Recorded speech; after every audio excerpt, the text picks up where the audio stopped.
Olá!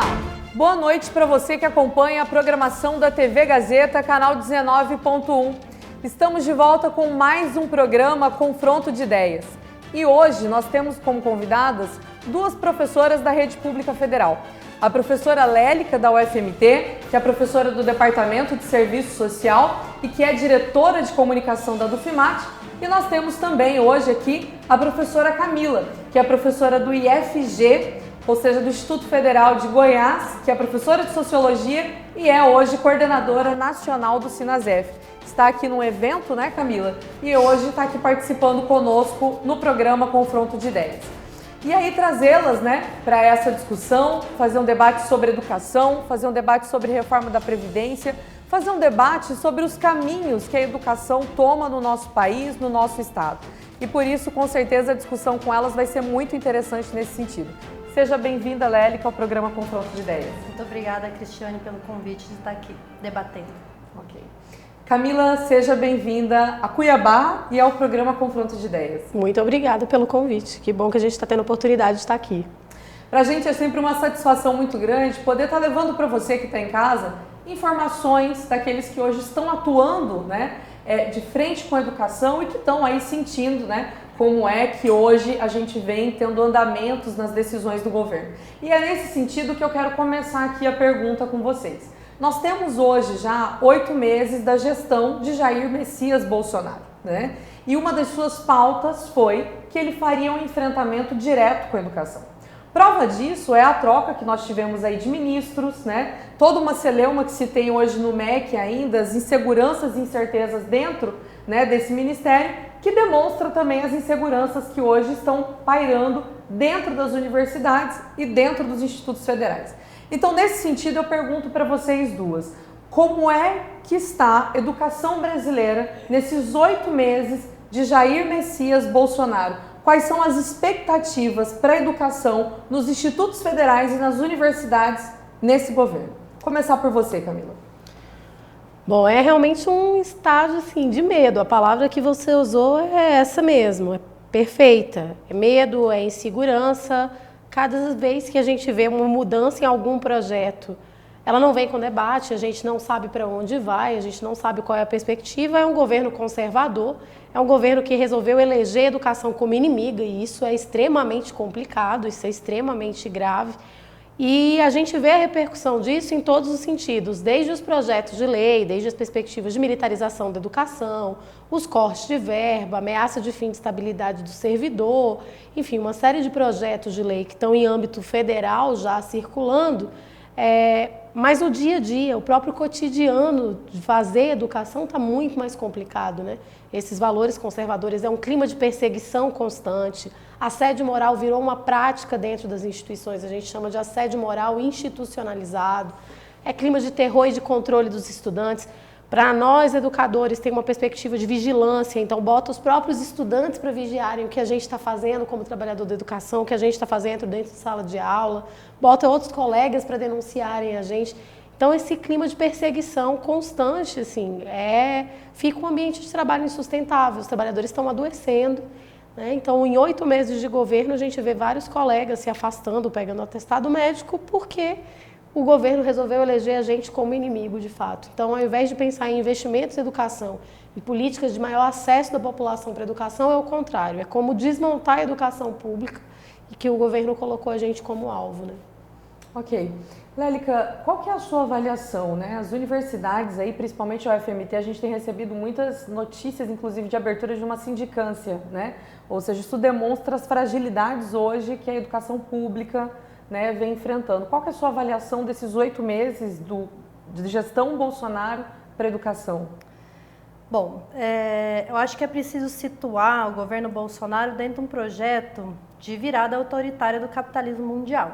E o Bolsonaro, ele representa um projeto autoritário dentro do Brasil, e todo processo autoritário sempre elege artistas, professores, intelectuais como seus inimigos. E é dessa forma que o governo vem tratando os professores, e sobretudo os professores da rede federal, que é onde ele tem ingerência, né? Então, nesse período de 8 meses, nós já passamos, por exemplo, eu era coordenadora do curso de serviço social e nós chegamos a fazer uma reunião pedagógica para a gente debater se nós manteríamos na bibliografia os textos marxistas, porque existe declaradamente uma perseguição ao que ele chama de marxismo cultural. Né? Isso eu estou contando para dizer do clima de terror que a gente vem passando, em que a gente precisa debater se a gente vai debater certos autores. Né? Fora isso, existe uma guerra declarada em que está se propagando um discurso de que a educação é muito cara, mas, na verdade, a educação pública hoje ela é menos de 4% do orçamento federal. E não se fala nada das bolsas banqueiras, dos bancos que detêm mais de 45% do orçamento federal para pagar juros de dívida que são impagáveis, né, a dívida pública. E aí, então, nessa esteira de colocar a educação como inimiga, os sucessivos cortes na educação federal estão levando ao colapso do sistema federal de ensino. Então, a gente sabe que o pagamento da luz, o FMT teve a luz cortada dia 16 de junho, se eu não me engano, e no dia seguinte é lançado o Futurice como uma possível solução para isso. E quando o governo liberou o recurso para pagar a luz, todo o recurso que a universidade tinha foi para pagar essa dívida. Então, a reitoria já anunciou que não tem recurso para pagar segurança, não tem recurso para pagar limpeza, o RU, ou seja, existe a perspectiva da UFMT é que ela não consiga retomar o semestre caso os cortes de recursos não sejam revertidos. Então, é efetivamente uma guerra contra a educação pública e gratuita. Nós estamos caminhando por um processo em que estudar vai voltar a ser privilégio de filho de patrão e fazendeiro. Nós estamos voltando a ser uma colônia. É bem interessante a fala de vocês, né? Porque, assim, na verdade, interessante no sentido de desagradável, né? Da gente ponderar aí que o caminho da educação, ele tá frágil, né? E a gente precisa repensar tudo isso. Eu até queria entrar agora na questão da reforma da Previdência, mas eu acho que é bom a gente atentar, falar um pouco sobre o Futurice também, né? Dentro dessa fala de vocês, porque a discussão do ministro é que o Futurice é um projeto que busca aí parcerias público-privadas no sentido de trazer esses recursos para dentro das universidades, né? Então eu quero que vocês, assim, tanto das universidades como dos institutos federais.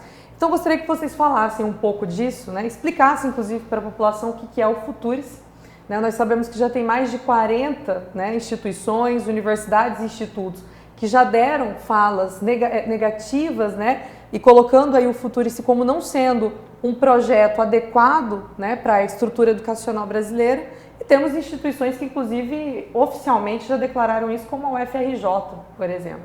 Então, assim, acho que é importante a gente saber disso, a população precisa saber disso, né?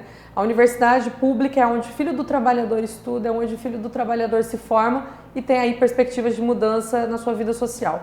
Então, pergunto para vocês sobre o Futurice. O que é o Futurice e qual o impacto disso? Posso começar por você agora, né? Pode.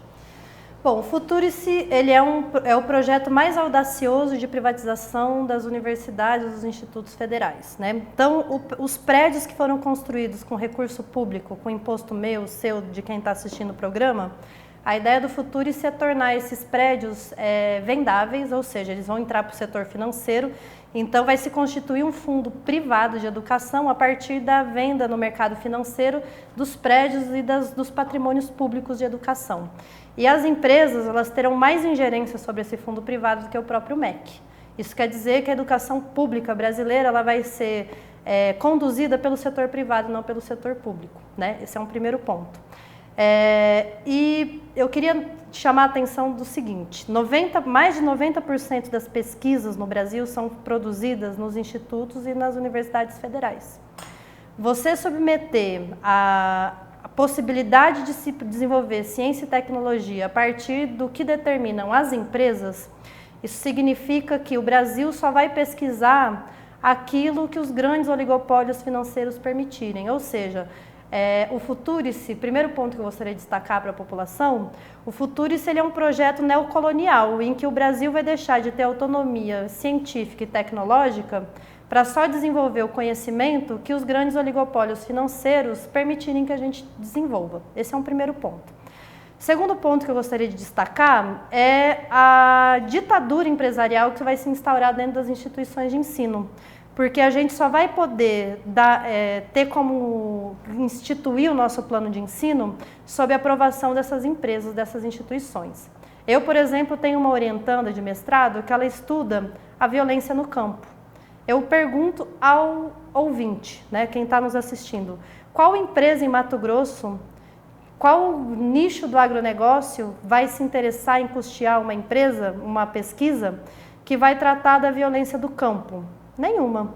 Então, colocar as pesquisas submetidas à apreciação e aprovação das empresas significa um cerceamento ideológico, além de um cerceamento de soberania nacional. Quem votou no Bolsonaro pela soberania nacional, pelo patriotismo, deu um tiro, mirou uma coisa e acertou outra, porque o futurice significa submeter a produção de ciência e tecnologia aos interesses internacionais.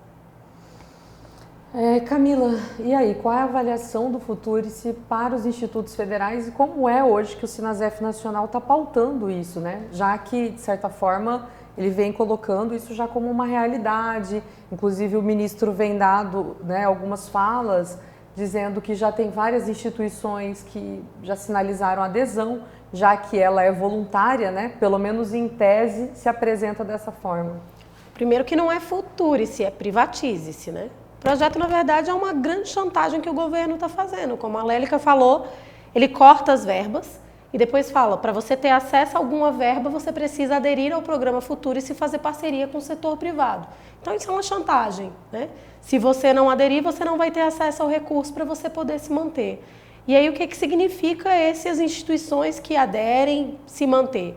Primeiro isso, uma subordinação completa ao setor privado, que é uma lógica que não pode funcionar na educação. Educação não pode ser submetida ao setor privado. Ou você não consegue ter autonomia para você fazer pesquisa, ou você não garante a autonomia do docente, ou você não garante a autonomia do ensino. Enfim, o projeto ele é muito perverso. Ele prevê, por exemplo, você poder mudar o nome da instituição.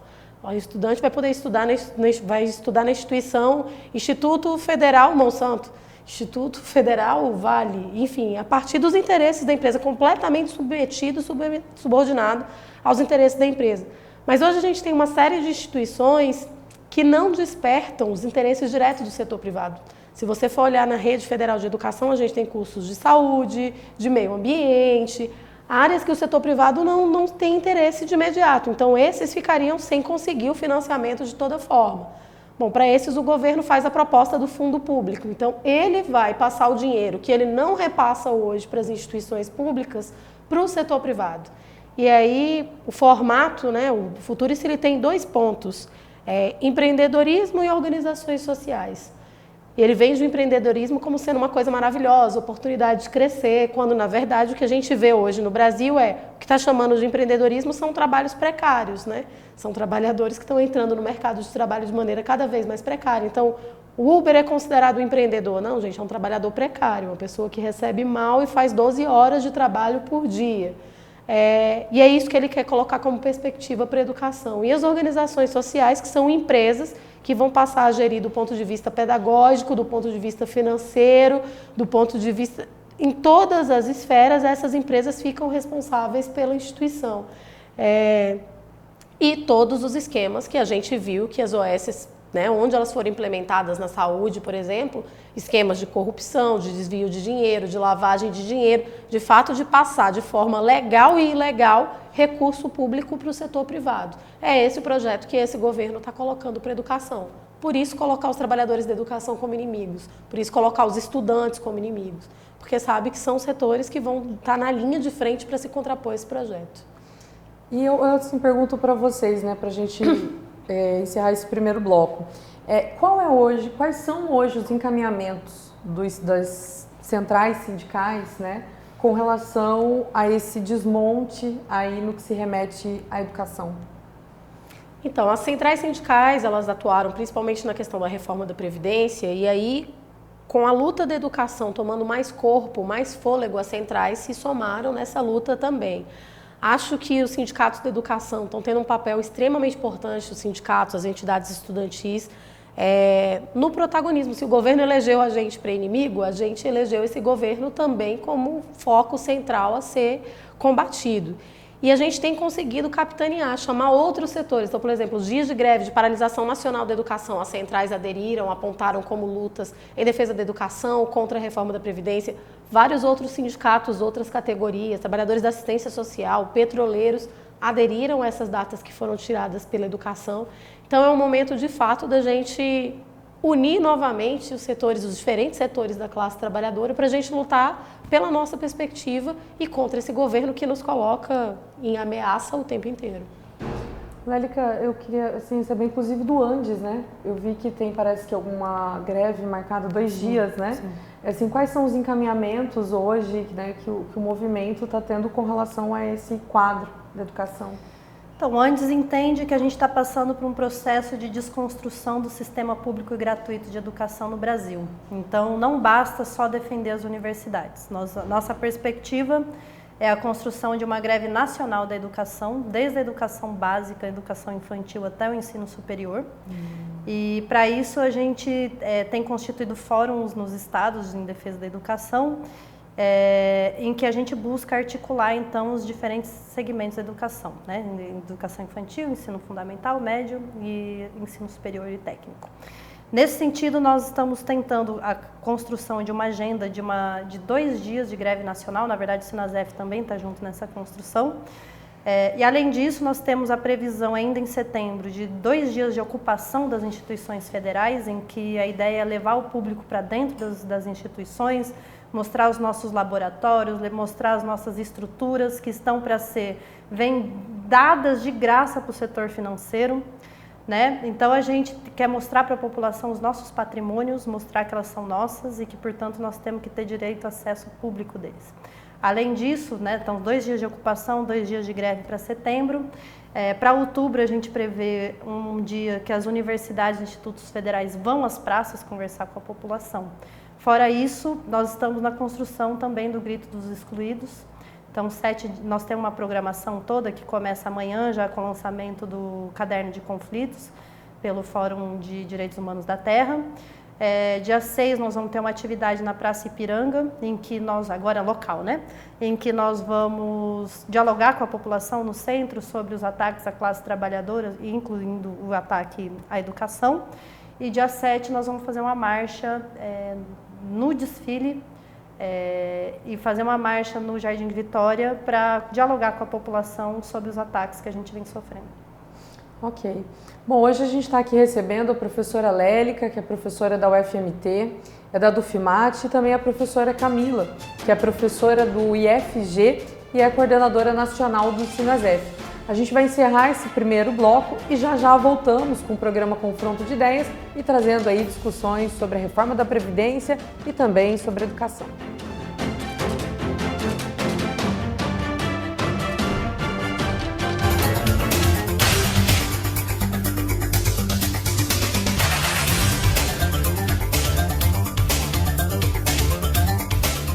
A sua saúde agradece quando você se preocupa com ela. E cuidar da hipertensão é uma forma de manter seu coração tranquilo. Afinal, 1 em cada 4 pessoas sofrem com ela. E para te ajudar, a Unimed Cuiabá oferece o programa Sob Controle. E ainda está com ótimas ofertas em todas as farmácias Unimed. Ômega 3, R$ 34,90. Medidor de pressão digital, R$ 89,90. Balança digital, R$ 62,90. Viva bem e conte com o nosso apoio. Farmácia Unimed Cuiabá, 3648-8888. Ligou, pediu, chegou.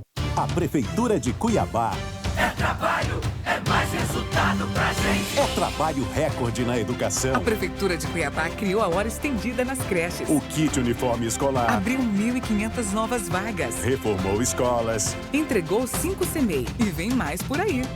E a primeira escola em tempo integral já está funcionando, no bairro Eldorado. O Climatizar e Humanizar dobrou o número de escolas com ar-condicionado. 70% já estão equipadas. O programa vai chegar a todas as escolas. As salas estão mais cheias, os alunos mais presentes. Foi uma revolução, tão esperado o sonho de ter um ar-condicionado em sala de aula. A última nota de Cuiabá no IDEB, índice que mede o desempenho da educação básica no país, superou a projeção do MEC para este ano. Os professores estão com os salários em dia, RGA integral e aumento real. Nós somos valorizados. E vem aí o concurso na educação, com mais de 2.000 vagas. Prefeitura de Cuiabá. Trabalhando e cuidando da gente. Por força, I be like, baby, why you so fine? Gotta make you mine. So hard to find. Baby, like, oh, how'd you do the thing? The way that you do it and she ain't even show. Adai Acessórios, Shopping Estação Cuiabá, piso L2. Olá! Quer saber tudo sobre o apaixonante universo de eventos, casamentos e família? Venha comigo assistir ao novo programa Casamentar, todas as sextas-feiras, às 10h30 da noite e aos sábados, reprise às 11 horas da manhã, aqui na TV Gazeta. Programa Casamentar é um oferecimento de Moinho Materiais para Construção. Aqui o vento sopra a seu favor. Alphaville Buffet, sua primeira escolha. Apolo Som e Luz, você com tudo. Flores e Folhas Decorações, sua decoração com um toque de arte. O restaurante Vila dos Lagos abre suas portas para servir Mato Grosso. O melhor das comidas típicas, com carnes, peixes e o churrasco, conforme manda a tradição. Nas festas sob encomenda, fazemos o boi no rolete e também o porco no rolete e o costelão de chão. Comer bem num ambiente agradável, cercado de natureza, água e cachoeiras. O restaurante Vila dos Lagos está a 20 quilômetros de Cuiabá, na Estrada do Manso, junto com o Aquapark. Faça agora mesmo a sua reserva pelos telefones 99999-9102 ou 99952-0330.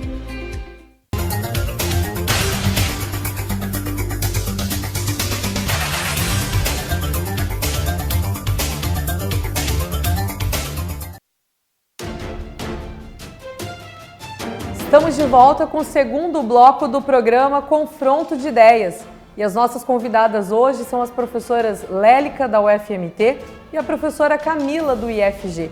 Então a gente está tendo uma leitura hoje tanto das universidades federais como também dos institutos federais. Mas para além disso, tratar de uma temática que ela avança esses dois espaços, que é falar sobre educação, que é para você também que está nos assistindo. E aí, para a gente dar continuidade a essa nossa discussão, a gente vai abordar novamente, acho que muitas pautas no que se remete aí a essa organização dentro dos espaços da universidade e dos institutos, mas eu queria entrar numa temática que eu acho que ela é pertinente para todos aqui que estão nos assistindo, que é sobre a reforma da Previdência, né? Na gestão do Temer, né, a gente teve aí, hesitaram, né, de aprovar aí uma reforma, já vista todo aquele contexto eleitoral, mas eles não tiveram nenhum pudor para que essa mesma reforma fosse aprovada aí com menos de 8 meses do atual governo. Então é nesse sentido, né, de que a gente tem mais aí uma frente de preocupação, que é a reforma da Previdência, uma preocupação para você que está em casa, que não sabe o que é a reforma da Previdência, você que está em casa, que não sabe, né, quais são os impactos da reforma da Previdência na sua vida enquanto trabalhador. Então a gente vai tratar desse assunto aqui para que você tenha mais informações, até porque esse projeto vai agora para o Senado, né? Ele precisa ser votado no Senado para que ele seja efetivado. E quem sabe aí a população se inteirando mais sobre isso, né? A gente consiga discutir mais esse assunto e também poder ainda, né, optar, direcionar aí a esse, né, desdobramento que deve ter. Então quero começar aqui pela Camila agora novamente, né? Como que a gente pode pautar, Camila, a reforma da Previdência, né? Uma reforma que talvez seja uma das mais duras que nós tivemos nos últimos tempos aí em relação à questão dos trabalhadores. Então, na verdade, é o desmonte da Previdência que está sendo colocado, né? Como você bem lembrou, foram sucessivos ataques à Previdência, a gente passou por uma série de reformas e, na verdade, essa é como se fosse fechar a tampa do caixão. Porque a ideia é que as pessoas não consigam, de fato, se aposentar. Então, a gente vai contribuir, não vai conseguir se aposentar e não vai conseguir acessar os demais benefícios da Previdência, né? Lembrando que não é só a aposentadoria. Quando a gente sofre um acidente de trabalho, né, a gente também está na Previdência Social. Eu gosto de lembrar sempre a história que a Previdência ela surgiu como uma caixinha solidária. Os trabalhadores foram lá e sabendo que a gente fica desempregado de tempos em tempos, adoece, chega numa certa idade e não consegue mais trabalhar, a gente criou a nossa caixinha em que os trabalhadores contribuíam para quando a gente tivesse esse momento de necessidade. Com o passar do tempo, a gente fez várias lutas, sabendo que só a gente contribuindo o recurso era pouco, para que o governo também fosse obrigado a contribuir para a nossa caixinha, para que os empresários que sempre lucram com o nosso trabalho também fossem obrigados a contribuir com a nossa caixinha. Isso deu origem à Previdência Social. E é exatamente isso que eles estão querendo retirar da gente agora. Então é deixar o trabalhador ficar à mercê de qualquer situação de acidente de trabalho, de adoecimento, é um verdadeiro se vira, né, para a classe trabalhadora. Que é algo extremamente complicado, que é algo, enfim, é uma retirada de direitos muito brutal, muito violenta. Outros países que já fizeram reformas parecidas, os trabalhadores estão em luta o tempo inteiro para poder reverter. A gente gosta de dar o exemplo do Chile, né? E tem sucessivas mobilizações no Chile para poder reverter esse formato de previdência, que é o que estão querendo implementar no Brasil, né? Então é muito complicado, a gente precisa de fato fazer a defesa da Previdência Social.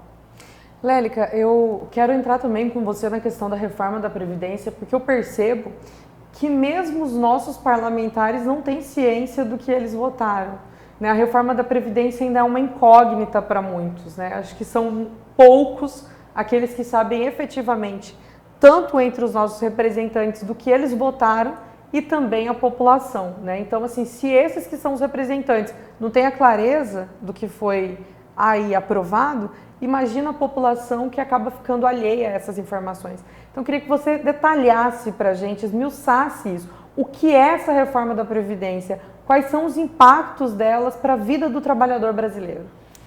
Bom, primeiro eu quero falar sobre o pretexto dela. O pretexto é que a Previdência tem um déficit. Mas, na verdade, o déficit que eles dizem é de 200 bilhões de reais, mas as empresas devedoras, elas devem mais de 400 bilhões.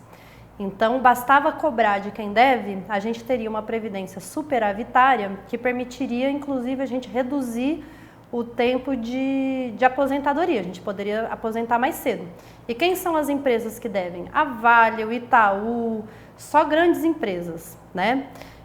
Então, o primeiro ponto, assim, se fosse para aprovar uma reforma, eu sou a favor, mas uma reforma que a gente aposente antes e que as empresas paguem as suas dívidas.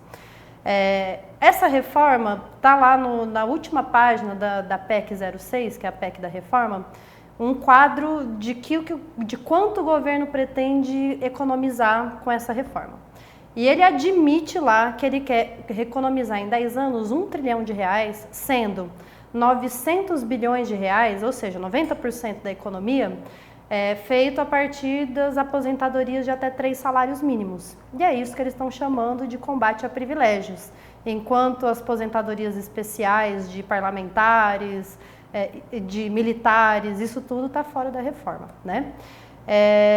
Em síntese, a reforma da Previdência, ela elimina qualquer tipo de aposentadoria especial, né? Não existe mais trabalho com periculosidade, trabalho de professor, esses trabalhos insalubres, eles não vão mais ter direito à aposentadoria especial. O tempo de contribuição, ele é uma medida machista, por quê? Porque ele não muda a aposentadoria por idade, não muda para os homens, mas para as mulheres passa de 55 a 60. É extremamente machista pelo seguinte: nós mulheres trabalhamos desde que a gente começa a andar, ajudando a mãe a limpar um chão, fazer um café, e a gente segue a vida toda sendo responsáveis pelo trabalho doméstico. E é um trabalho em que a Previdência não reconhece como um trabalho que seja protegido. Então, a gente trabalha jornadas duplas, triplas, jornadas contínuas, e essa jornada de trabalho no âmbito doméstico, ela não computa para o INSS. Então, quando aumenta o nosso tempo de trabalho, ele vai aumentar sem considerar o nosso trabalho doméstico, né? Então, para as mulheres é especialmente abusiva essa proposta. Além disso, em termos de tempo de contribuição, ela sai de um tempo de contribuição. Hoje você pode aposentar com 60 anos homem, 55 mulher e 15 anos de contribuição. ela aumenta, para você poder aposentar integral, você tem que trabalhar 40, não é trabalhar, você tem que contribuir 40 anos.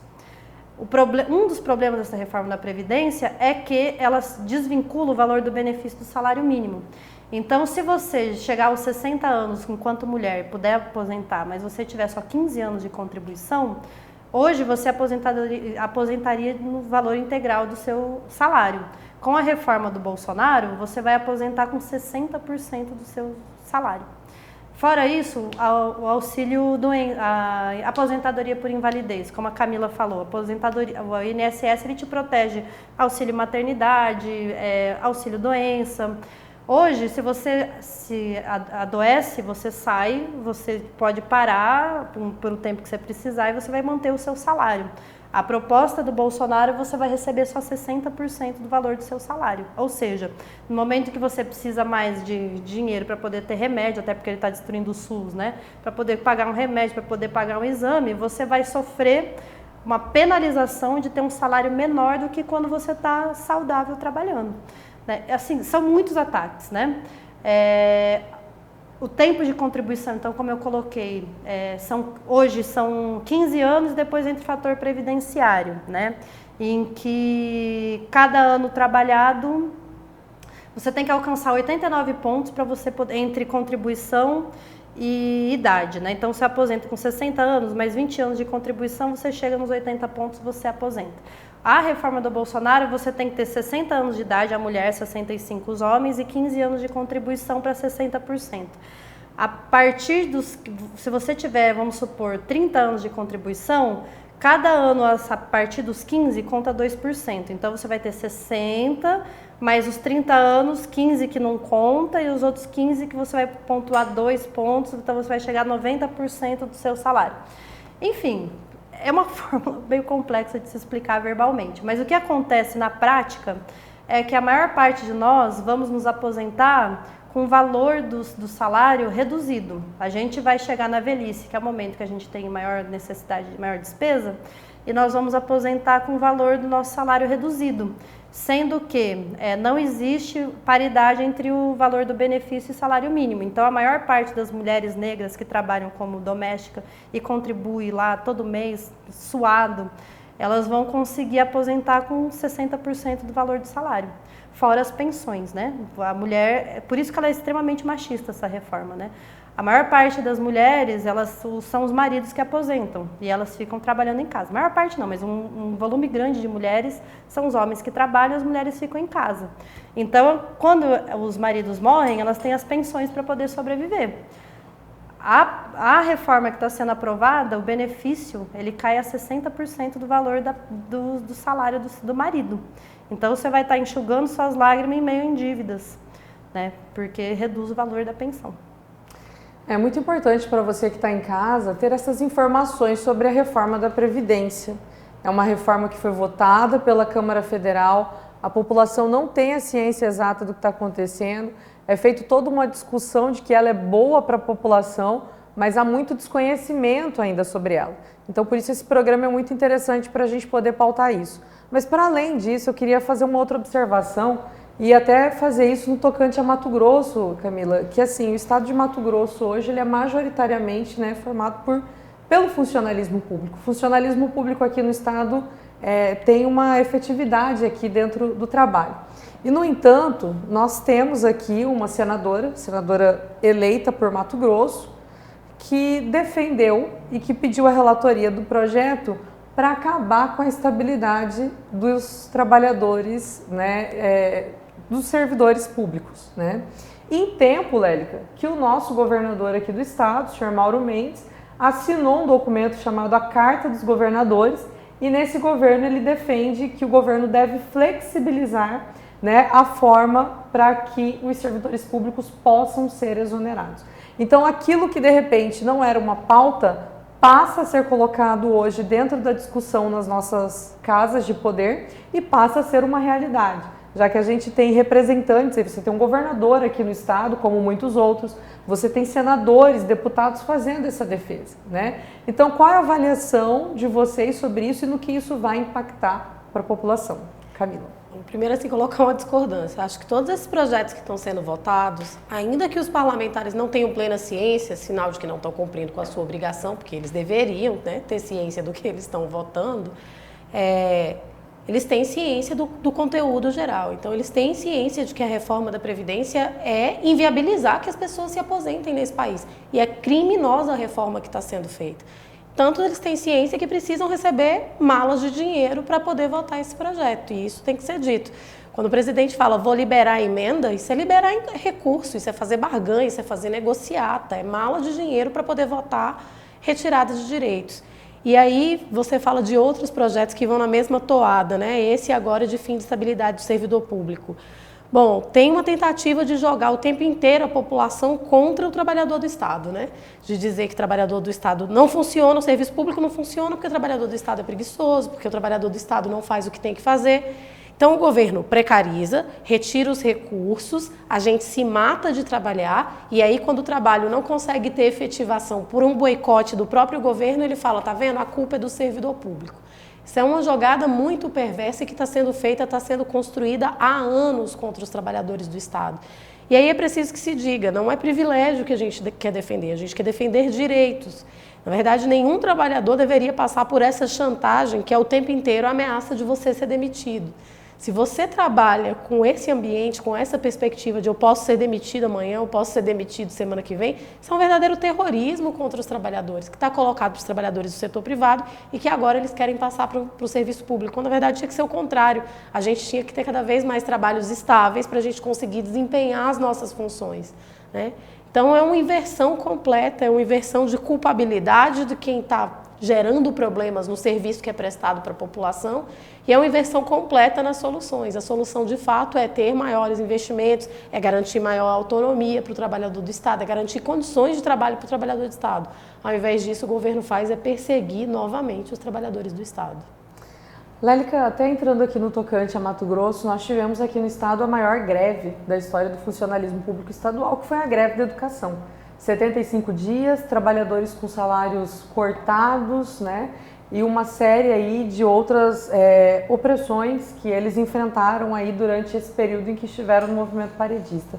E nesse sentido, eu me lembro que o governador, né, em uma das suas falas, né, ele disse que se esses trabalhadores não voltassem, né, ele iria demiti-los e ele teria, Camila, justa causa para fazer isso, porque colocaria eles como abandono de emprego. E ao mesmo tempo em que ele fala isso, o que é que ele cita? Daí eu faço contratação de novos professores, ou seja, falando da facilidade que se é contratar aquele que não tem nenhum tipo de garantia, que não tem nenhum tipo, né, de estabilidade. Então, qual é a avaliação que você tem sobre isso, né, e como é que as coisas vão caminhar, já que os nossos gestores estão dando claras ações de que esse projeto deve, né, ser assertivo e deve ser confirmado? Sobre isso, queria analisar sobre duas óticas. A primeira é, nós estamos passando no plano mundial por um processo de precarização do trabalho, né? Então, em plano mundial, devido à crise capitalista, a gente está passando por um processo de retirada de direitos, de aniquilação dos contratos formais, para que mundialmente os trabalhadores tenham que se vender por horas de trabalho, sem direito a adoecer, a mulher sem direito a parir o seu filho, cuidar do filho com proteção. E como disse a Camila, isso é barbárie. A nossa reforma trabalhista, ela foi uma reforma que foi vendida como uma reforma de modernização, mas, na verdade, ela é uma reforma em que acaba com qualquer direito e obriga o trabalhador, se ele quiser comer, ele tem que trabalhar todos os dias. Sendo que a gente sabe que a gente adoece, que a gente tem filho, que às vezes um familiar adoece, a gente tem que cuidar desse familiar. E a gente precisa, nós como trabalhadores, entender que esse processo é um retorno às condições de trabalho do século XIX. Avançar em direitos, modernizar, significaria reduzir nossa jornada de trabalho, ampliar os auxílio-doença, ampliar a nossa possibilidade de licença maternidade, ampliar a nossa possibilidade de tirar licença para cuidar de um familiar. Isso é modernizar as relações trabalhistas. E nós estamos num contexto em que houve um enorme desenvolvimento das forças produtivas. O PIB per capita do Brasil no início do século XX era de R$3.000 per capita, hoje é 30 mil. Ou seja, a gente é 10 vezes mais produtivo. Então a gente pode trabalhar menos se a gente não concentrasse tanta renda na mão de meia dúzia. Começar por aí, questionando o processo de precarização estrutural do trabalho no mundo e que, de certa forma, os servidores públicos, na aprovação da reforma trabalhista, eles achavam que podiam ficar tranquilos, que essa precarização não chegaria na gente. Mas foi um engano, né?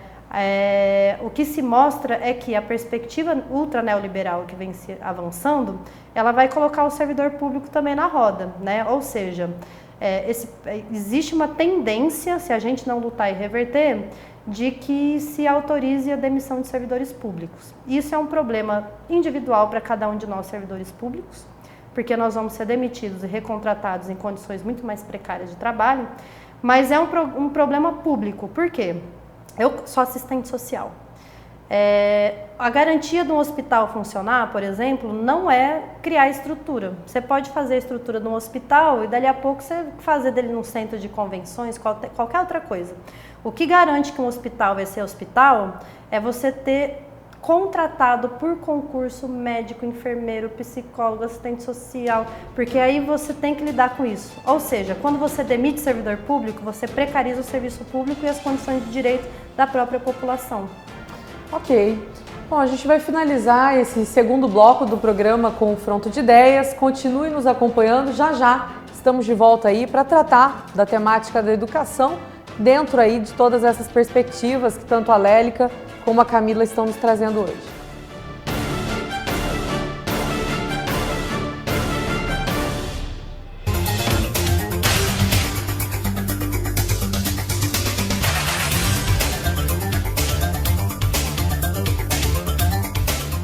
A sua saúde agradece quando você se preocupa com ela. E cuidar da hipertensão é uma forma de manter seu coração tranquilo. Afinal, 1 em cada 4 pessoas sofrem com ela. E para te ajudar, a Unimed Cuiabá oferece o programa Sob Controle. E ainda está com ótimas ofertas em todas as farmácias Unimed. Ômega 3, R$ 34,90. Medidor de pressão digital, R$ 89,90. Balança digital, R$ 62,90. Viva bem e conte com o nosso apoio. Farmácia Unimed Cuiabá, 3648-8888. Ligou, pediu, chegou. Since you got me like that, I be like that, baby. Why you so fine? Got to make you mine. So hard to find. Baby, like, oh, how'd you do the thing? The way that you do it and she ain't even show. Adai Acessórios, Shopping Estação Cuiabá, piso L2. Olá! Quer saber tudo sobre o apaixonante universo de eventos, casamentos e família? Venha comigo assistir ao novo programa Casamentar, todas as sextas-feiras, às 10h30 da noite e aos sábados, reprise às 11 horas da manhã, aqui na TV Gazeta. Programa Casamentar é um oferecimento de Moinho Materiais para Construção. Aqui o vento sopra a seu favor. Alphaville Buffet, sua primeira escolha. Apolo Som e Luz, você com tudo. Flores e Folhas Decorações, sua decoração com um toque de arte. O restaurante Vila dos Lagos abre suas portas para servir Mato Grosso. O melhor das comidas típicas, com carnes, peixes e o churrasco, conforme manda a tradição. Nas festas sob encomenda, fazemos o boi no rolete e também o porco no rolete. E o costelão de chão. Comer bem num ambiente agradável, cercado de natureza, água e cachoeiras. O restaurante Vila dos Lagos está a 20 quilômetros de Cuiabá, na Estrada do Manso, junto com o Aquapark. Faça agora mesmo a sua reserva pelos telefones 99999-9102 ou 99952-0330.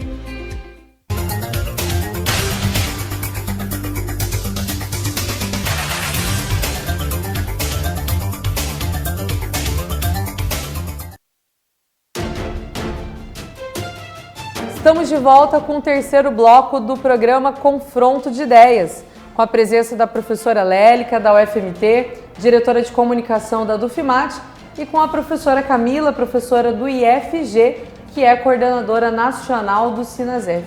E nós estamos aqui, falamos aqui do segundo bloco sobre a questão da Previdência, muito importante para você que está em casa, discutir essa temática, compreender esse assunto. Mas agora eu quero pautar um assunto que vai trazer, inclusive, Camila, o ministro da Educação aqui em Mato Grosso amanhã. O ministro da Educação vem em Mato Grosso amanhã para apontar o avanço que Mato Grosso está fazendo no sentido de criação de escolas militares. E nós sabemos que, inclusive, hoje foi criado na gestão Bolsonaro uma secretaria adjunta para tratar de assuntos, de fomento a escolas militares. Então, assim, a gente está tendo um processo de militarização dentro da educação. Esse foi, um dos moldes que Bolsonaro pautou na campanha, e Mato Grosso, se revestela para o governo federal, dizendo que ela está cumprindo a cartilha, no sentido de que ela está pautando aqui na sua educação mais criações aí de escolas militares. Então, o que é esse processo hoje dentro da educação? Primeiro dizer que é absurda a proposta que o governo coloca, ele defende a militarização da vida, ele defende a militarização de absolutamente tudo. Imagina, você tem um incêndio numa floresta, ele manda militares para poder resolver. Não sei se ele quer atirar nas árvores, o que exatamente ele está fazendo, mas a perspectiva que o governo tem para resolver todos os problemas sociais é militarizar.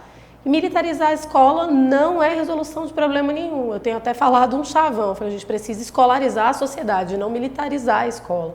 É exatamente o movimento contrário. O governo federal está vendendo essa proposta, dizendo que é ótimo, e coloca os índices dos colégios militares. Primeiro que, assim, é um engano para a população. Os colégios militares, o Sinasef também representa os trabalhadores, os técnicos e docentes dos colégios militares, eles são civis, não são militares. Eles são doutores, são mestres, e não é isso que o governo federal está nacionalizando. Ele está nacionalizando colocar policiais e a disciplina e o controle militar como forma pedagógica, mas não está nacionalizando os educadores com mestrado, com doutorado, que é fundamental para garantir índices melhores de educação. Isso é a primeira coisa. Segunda coisa, que é falso que isso melhora a questão da segurança. Lá em Brasília a gente também está militarizando escolas, alguns processos por consulta pública. O governador começou a fazer consulta pública para poder aprovar a militarização. Onde não aprovou, ele implantou da mesma maneira. E onde aprovou que ele implantou, por exemplo, uma das escolas que ele coloca como escola modelo, tinha tido um problema de um aluno esfaquear outro aluno, uma questão de segurança seríssima, e eles apontaram a militarização como sendo solução. Depois de militarizar, aconteceu novamente o mesmo episódio.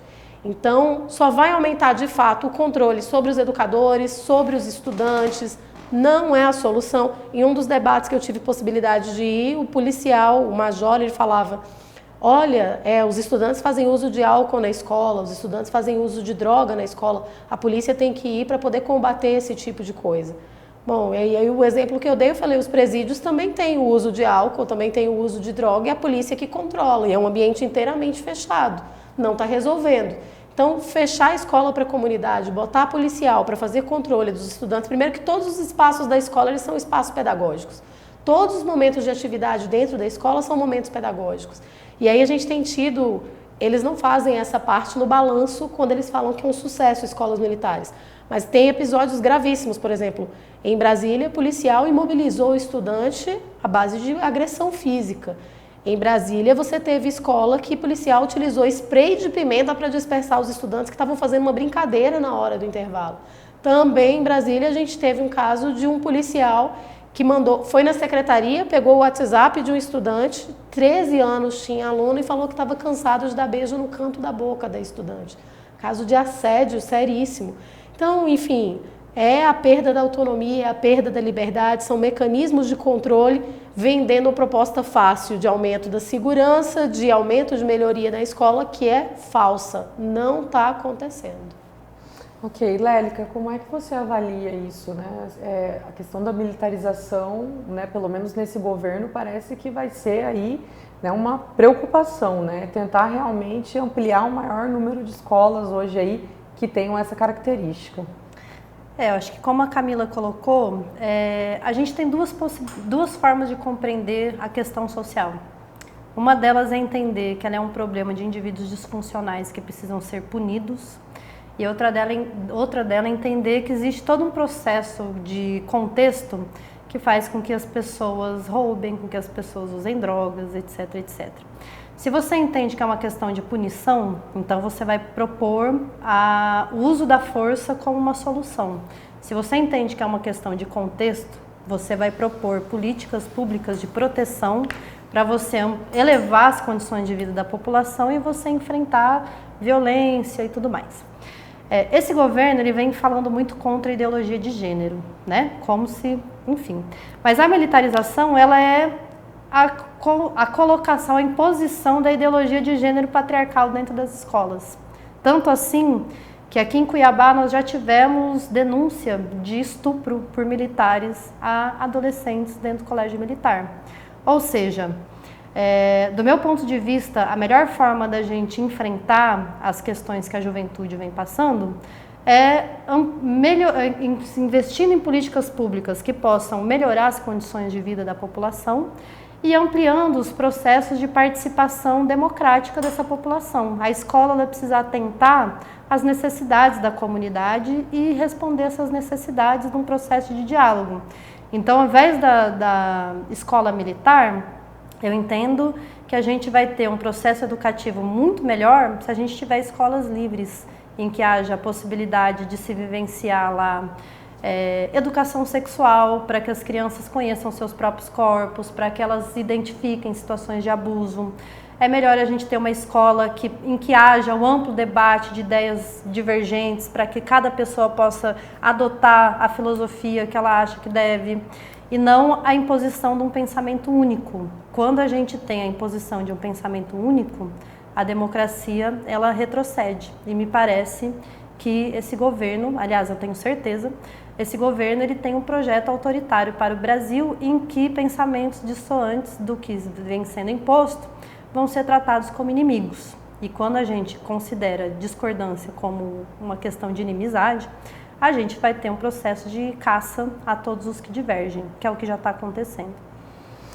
Até falando sobre esses processos democráticos, né, entrar numa temática que eu acho que tanto os institutos federais e as universidades vão enfrentar, que é a questão das eleições de reitores, diretores e a efetivação, né, dessas eleições no sentido de que o governo nomeie aqueles que foram efetivamente eleitos, né?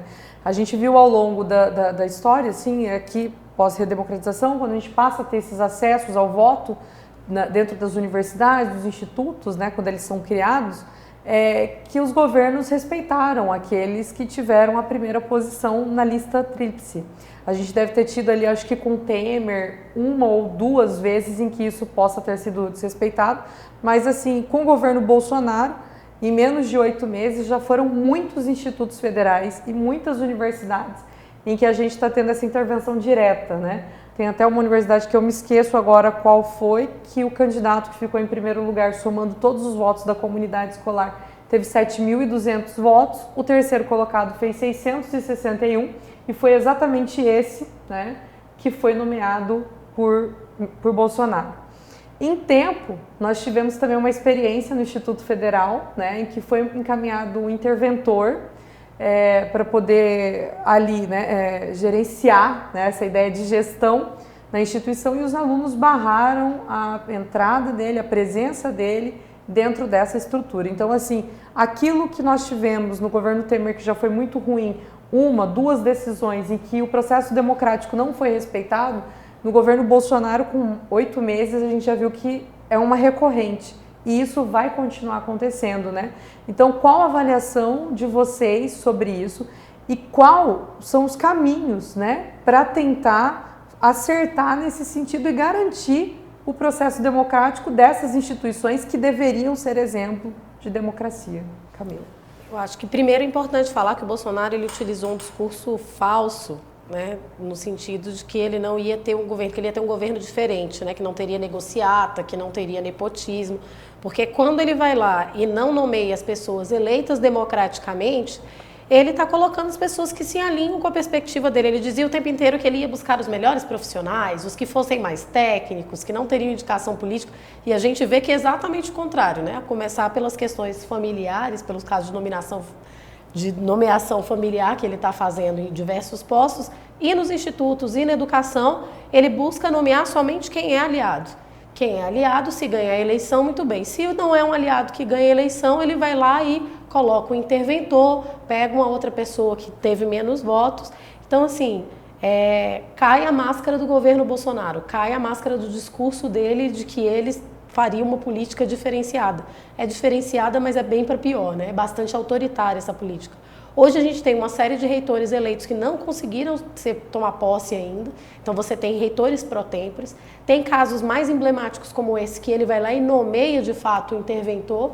E eu acho que o que tem de melhor nesses casos que a gente pode pegar é de fato a resistência que está tendo. O governo achou que quando ele fosse impor as suas medidas, pelo fato dele ter sido eleito, né, quando ele fosse impor as suas medidas autoritárias, mesmo que com a força do voto que ele tenha conseguido, não ia ter resistência nenhuma. Ele achava que íamos estar todos amedrontados, assustados e sem fazer nenhuma mobilização. E ele está vendo que é exatamente o contrário, né? A gente tem mobilizado, a gente tem atuado, como eu falei no primeiro bloco, o governo elegeu a gente para inimigo e a gente colocou o governo de volta como alvo principal da nossa medida de atuação. Então, não é simplesmente colocar um reitor, nomear um interventor que vai ser aceito goela abaixo, né? Os trabalhadores têm se mobilizado, a gente tem feito várias formas de resistência, as novas formas de resistência e de luta, né? Então, mobilizações entre sindicatos que há muito tempo não conversavam, entre os setores que há muito tempo não conversavam. E a gente está fazendo isso como a gente está retomando as antigas e necessárias formas. Então, greve de 48 horas, paralisação, ocupação, greve por tempo indeterminado. Vai ser fundamental todas as medidas que a gente puder tomar contra esse governo que é autoritário, que tenta impor mudanças na educação para a gente. Lélica, como você avalia isso, né? E até lembrando aqui no que se remete ao UFMT. Nós temos um deputado federal aqui de Mato Grosso, Medeiros, né, que pediu intervenção na UFMT quando teve aquela crise com relação à questão da energia, né, e ao mesmo tempo pediu, inclusive, o afastamento da reitora que foi eleita democraticamente dentro de todo o processo, né, que se organiza para isso, né. Então, qual é a avaliação que você tem sobre isso e, assim, como é que isso pode ser resolvido? Porque hoje, assim, os candidatos aí a esses espaços, eles têm certeza que eles vão se inscrever, mas eles não têm a certeza de uma nomeação. Sim. Então, nossa leitura é de que o capitalismo no Brasil, ele tende a se expandir para a Amazônia, porque ainda são as regiões em que há commodity que pode ser exportada de forma barata, né? Nós temos minérios, nós temos água, nós temos vários recursos naturais, então existe uma perspectiva de expansão do capital aqui para a Amazônia. E, nesse sentido, a UFMT ela é uma universidade estratégica, nós temos setor do pessoal da mineração, esqueci o nome do curso, que faz o diagnóstico dos minérios na região, nós temos setores vinculados ao agronegócio. Então a UFMT ela é estratégica. E não por acaso, a luz foi cortada num dia, o Futurice foi proposto no outro, José Medeiros pediu a suspensão do mandato da Miriam como reitora. Temos várias críticas à Miriam, mas como já foi colocado, ela foi a reitora eleita, ela tem um período de mandato e nós fazemos questão de que esse período de mandato ele seja respeitado. Então, nós não aceitaremos qualquer forma de intervenção. Sabemos que a campanha, a reitoria, ela vai ser aguerrida, ela vai ser muito complicada, com certeza o setor bolsonarista vai propor o seu candidato e nós não temos grandes esperanças de que o resultado da eleição será respeitado. Mas o que nós temos certeza é de que, no desrespeito ao pleito, nós estaremos na rua fazendo a defesa do processo democrático, né?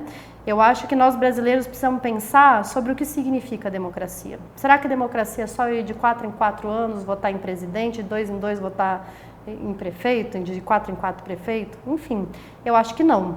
Eu acho que a gente precisa aprender com esse processo autoritário, que os processos democráticos, eles acontecem da gente podendo decidir o nosso futuro, a nossa vida, o que vai ser do nosso bairro, o que vai ser do nosso posto de saúde, o que vai ser da nossa aposentadoria.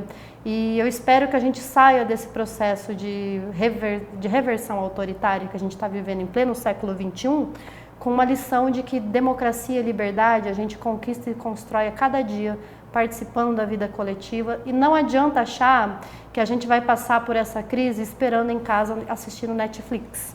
Não vai. Não adianta a gente esperar. A crise e o processo de imersão do autoritarismo, ele não vai se reverter sozinho. Nós vamos ter que ocupar as ruas com coragem, com muita organização, com muita solidariedade entre setores, que, como a Camila está colocando, os setores estão em diálogo. E nós precisamos impor ao autoritarismo os processos democráticos. Só assim a gente vai conseguir reverter esse processo que a gente está começando a vivenciar novamente. 64 está muito mais próximo do que 2020.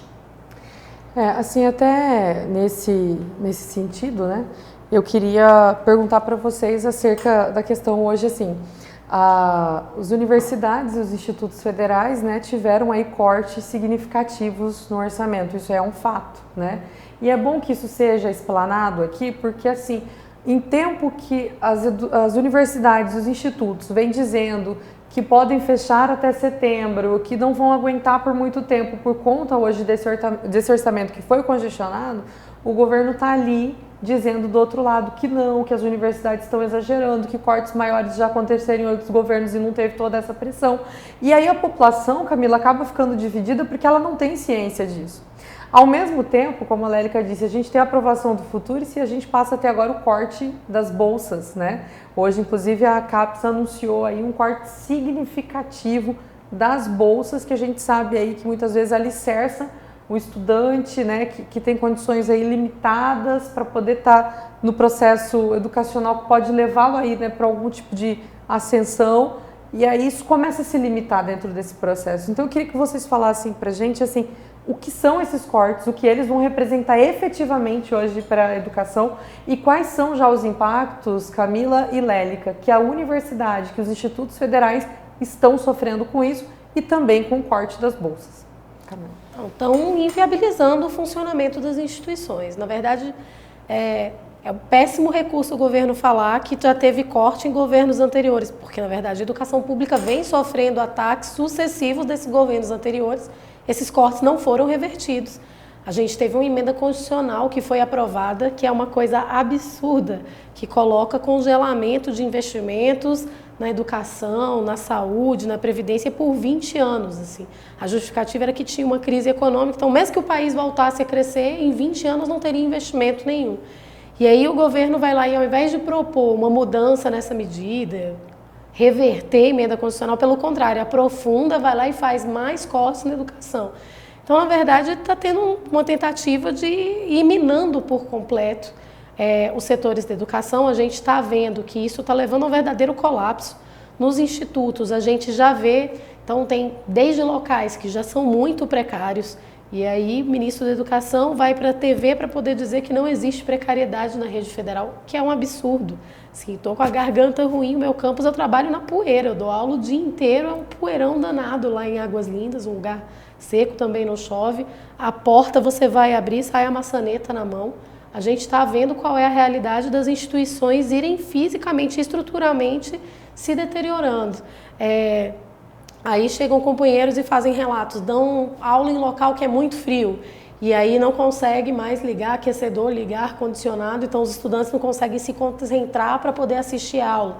Estão desligando os ar-condicionados como forma de controle, como forma de poder tentar gerenciar o recurso, e é uma conta que não fecha. Então a gente já tem cursos que estão sendo fechados em vários lugares, ou andares que não funcionam em vários lugares. Então é precário mesmo a nossa situação. Lélica, qual é a realidade desses números, né? O FMT aí está sendo protagonista hoje nas manchetes, né? Aqui em Mato Grosso, até nacional, por conta do corte da energia, né? E assim, até da fala da reitora, né? Que setembro, que é esse mês agora que estamos, fica talvez inviável se o governo não sinalizar a abertura desse orçamento, a continuidade e a permanência das atividades na universidade? Então, a universidade ela vem sofrendo cortes severos de recursos desde 2014 no governo Dilma. E como o próprio ministro já disse, ele nunca foi revertido, ou seja, corte em cima de corte em cima de corte. O orçamento de 2018, que foi o que congelou por 20 anos, ele era 54% do orçamento de 2014. Ou seja, imagina você viver em 2018 com metade do salário de 2014. Você já teria muita dificuldade. Só a emenda constitucional 95 já seria suficiente para acabar com as universidades. Agora, soma esse congelamento o corte de 30% dos recursos. Ou seja, você fica inviabilizado de poder pagar as contas mínimas e básicas. E é o que vem acontecendo. A gente teve o corte de energia por falta de pagamento, a energia foi paga, mas agora a reitora já anunciou que não tem recurso para segurança, para limpeza, e eles fizeram greve esse mês porque já estavam sem receber. E o contrato do restaurante universitário, que é a maior política de assistência estudantil, é uma empresa terceirizada e ela também não vai ser paga. Ou seja, a gente vai passar, em outubro, muito provavelmente, a gente vai abrir o semestre com um semestre inviabilizado, sem segurança, sem limpeza, sem RU, sem luz. Então, o governo Bolsonaro está colapsando o sistema federal de ensino. Bom, para você que está em casa, né, a gente trouxe aí algumas informações sobre a educação, sobre a reforma da Previdência. Eu diria que esse debate, Camila e Lélica, ele não acabou, né? Com certeza, se a gente tivesse mais tempo, a gente se prolongaria. Lélica, que é daqui, está convidada para poder voltar em outro momento e a gente está debatendo esses outros assuntos, né, que são pertinentes aí para você que está em casa.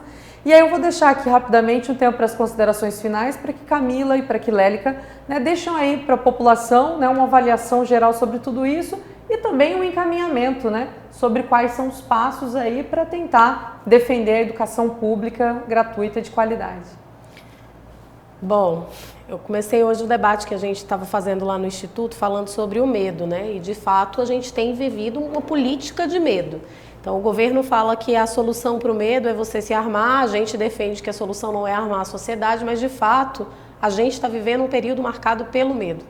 Mas para contrapor o medo a gente precisa ter coragem, que não é ausência do medo. Significa que a gente com medo mesmo vai enfrentar, vai fazer luta, vai fazer resistência, a gente já está fazendo. Acho que é importante que se diga que, assim, governos como esse, momentos como esse, eu também não tenho a ilusão de que de 4 em 4 anos as coisas vão se resolver. Não avalio que esse cenário está colocado para a gente.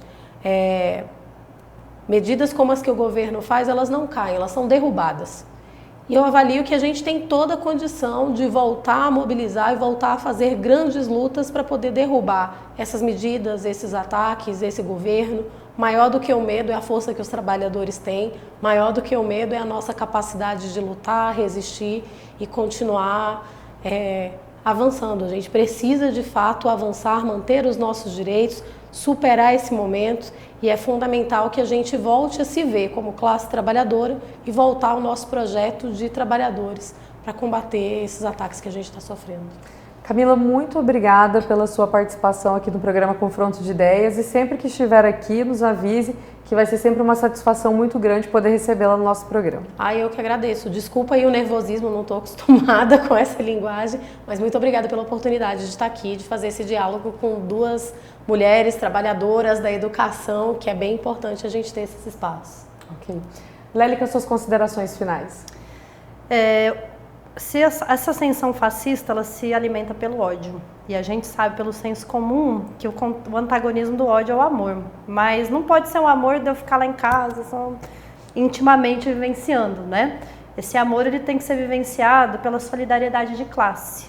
O corte do direito do outro me diz respeito, a degradação ambiental me diz respeito, a reforma trabalhista me diz respeito. Todos os ataques que qualquer um receber, o açoite do menino que foi pego roubando chocolate, me diz respeito. E a gente precisa exercitar a nossa solidariedade entre nós. Então, a gente só vai passar pelo autoritarismo e superar o autoritarismo estando nas ruas. Precisamos nos mobilizar, precisamos nos organizar. E nesse sentido, deixamos já o convite, né, como diretora da Dufimate. No dia 7 de setembro, nós vamos fazer o Grito dos Excluídos lá no Jardim Vitória, na Praça Cultural. E eu convido a população, a partir das 14 horas, a estar lá para a gente fazer essa marcha, dialogar com a população e mostrar para todos que não existe, os governos têm que temer o seu povo, não o povo temer o governo. Se eles são ricos e poderosos, nós construímos toda a riqueza e todo o poder deles, e a gente pode se negar a isso e construir uma outra sociedade. Lélica, obrigada também pela sua presença aqui no programa, é sempre bem-vinda aqui no programa Confronto de Ideias, sempre que quiser estar debatendo, trazendo outras temáticas para que a gente possa trazer para a nossa população. Obrigada pelo espaço. Bom, então para você que está em casa, nós finalizamos então o programa Confronto de Ideias de hoje com a professora Lélica da UFMT, com a professora Camila do IFG, e na terça-feira que vem nós estaremos de volta aqui na TV Gazeta, canal 19.1, para mais um programa Confronto de Ideias. Tenham todos uma boa noite.